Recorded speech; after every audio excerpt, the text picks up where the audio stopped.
আসসালামু আলাইকুম। গত ৪ মাস আগের কয়েকদিনের টানা বৃষ্টিতে আমাদের গারল ও গরুর খামারের ঘাসের খুবই সংকট দেখা দিয়েছিল, যার ঝামেলা আমরা তখন হাড়ে হাড়ে টের পেয়েছি। এজন্য সামনের দিনের ঘাসের সংকট মেটাতে আমরা আগেভাগে সাইলেন্স বানাতে শুরু করেছি।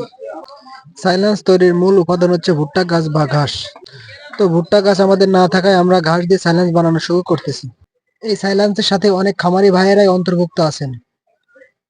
সাইলেন্স বানানোর মূল কারণ হচ্ছে সামনে বর্ষাকাল, এজন্য আমরা আগেভাগেই ঘাসের সংকট মেটানোর জন্য আমরা আগেভাগে সাইলেন্স বানাতে শুরু করেছি। ১০০ কেজি ঘাসে চিটাগুল লাগবে ২ কেজি, পানি ২ কেজি, খড় ১ কেজি। কেউ চাইলে চিটাগুড়টা বাড়িয়েও দিতে পারেন।